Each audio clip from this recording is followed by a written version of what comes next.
केंद्रीय मंत्री गिरिराज ने एक बयान दिया है और उन्होंने कहा कि इस समय जिस तरह से देश के अंदर माहौल चल रहा है, इसको देखते हुए अब एनआरसी लागू करने का समय आ गया है।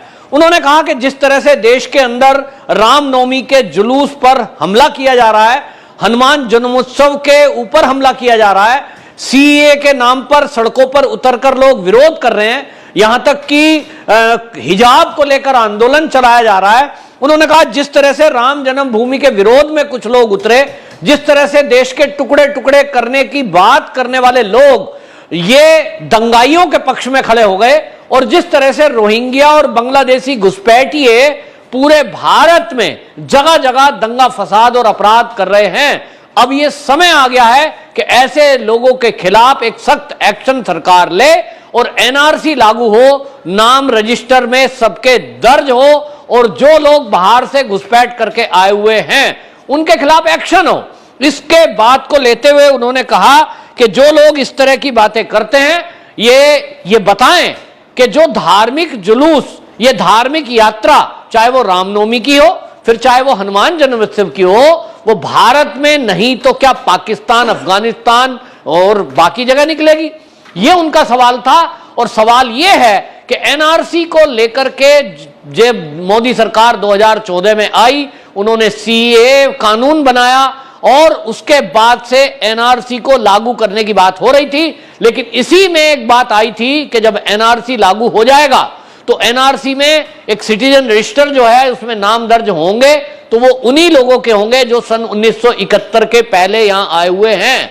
आपको यह भी बता दूं कि अभी तक भारत में एनआरसी केवल असम में लागू है, और इसके लागू होने के साथ ही यह हो जाता है तय कि जिस राज्य में लागू हुआ, अब असम में जैसे कि लागू हो चुका है, तो असम के अंदर जो असम के मूल निवासी हैं उनका रजिस्टर में नाम दर्ज है, और जिनका रजिस्टर में नाम दर्ज होता है सरकारी सुविधाएं केवल उनको मिलती हैं।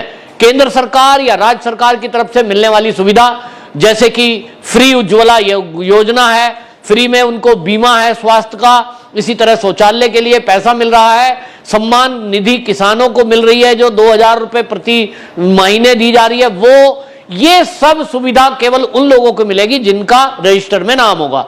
इसका मतलब ये हुआ कि रजिस्टर में नाम जिनका है वो ही भारत के नागरिक हैं। जो भारत के नागरिक हैं उन्हीं का नाम उस रजिस्टर में होगा। पूरी छानबीन और पूरी जांच पड़ताल के बाद ये सिटीजन रजिस्टर में नाम दर्ज किया जाता है, और ये भारत नहीं पूरी दुनिया के देश में होता है। केवल भारत एक देश ऐसा है जहां अभी तक कि कोई सिटीजन रजिस्टर पूरी तरह से लागू नहीं किया गया। 1951 में यह प्रक्रिया शुरू की गई थी, लेकिन यह इसी तुष्टीकरण के कारण रोक दी गई।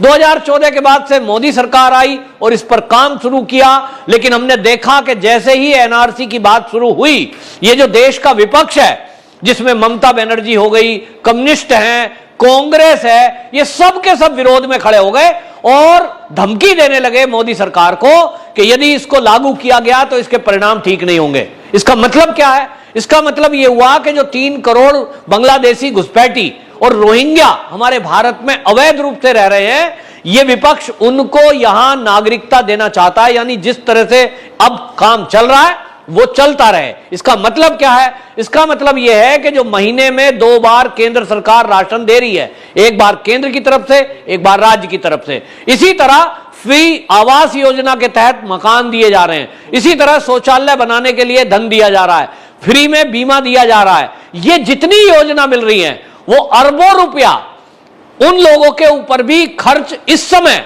हो रहा है जो अवैध रूप से घुसपैठ करके हमारे भारत में रह रहे हैं। सवाल यह है कि जो भारत के नागरिकों का हक है उस पर यह घुसपैठ करके आए नागरिक क्यों अपना हक जता रहे हैं, या क्यों इनको यह सुविधा मिले? मैं टैक्स देता हूं गवर्नमेंट को, मैं किसके लिए देता हूं? मैं मेरे नागरिकों के लिए देता हूं।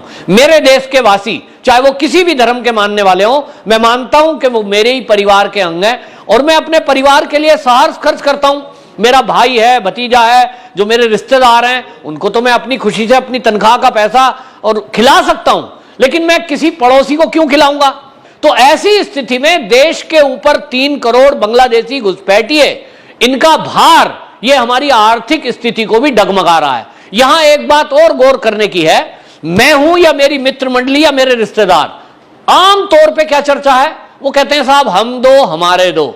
हम इस योजना पे काम करते हैं, कहते हैं भाई देश पर आर्थिक ज्यादा भार ना पड़े और हमारे देश को तरक्की करनी चाहिए। हमारी जनसंख्या पहले ही इतनी हो चुकी है कि 150 करोड़ को पार कर चुके हैं हम, तो इसलिए लोग कहते हैं कि भाई जनसंख्या का नियंत्रण किया जाए।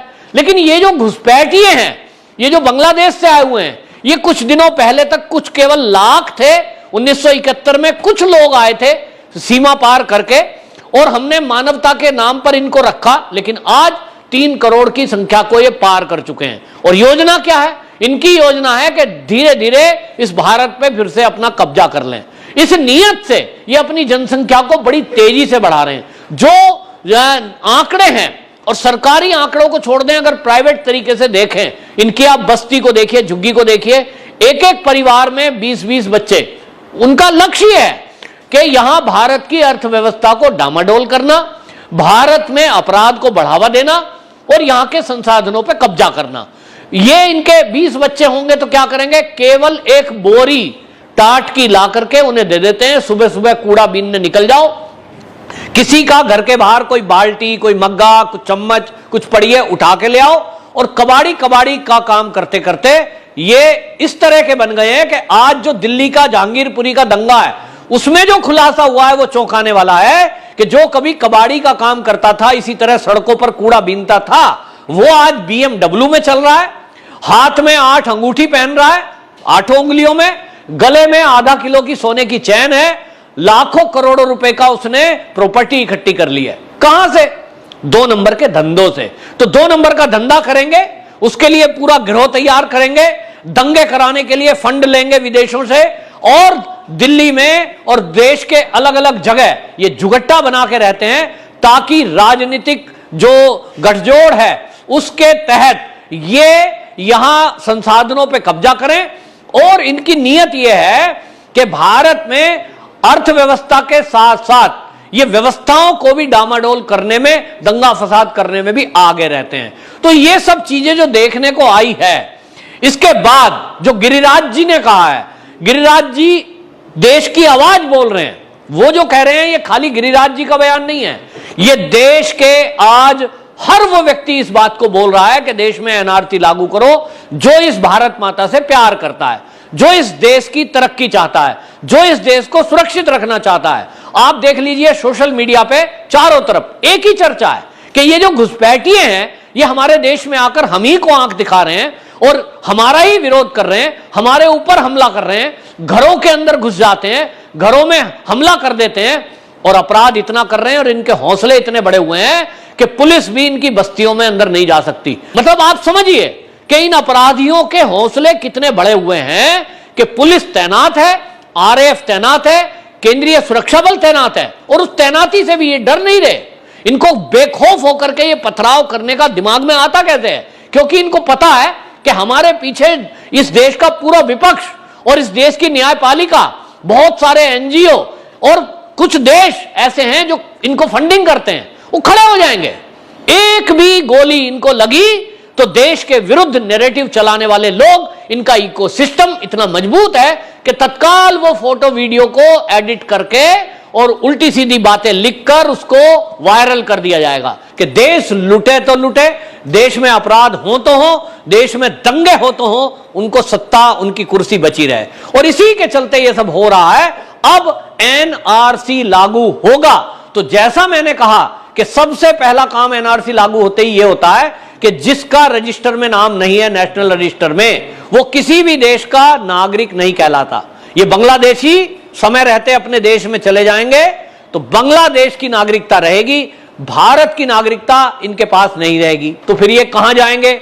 इनको डाला जाएगा डिटेंशन सेंटर में और वहां से धीरे धीरे इनको, मतलब समझ लीजिए, वापस अपने देश भेजा जाएगा, वरना डिटेंशन सेंटर या जेल उसको कहिए, उसमें ये रहेंगे।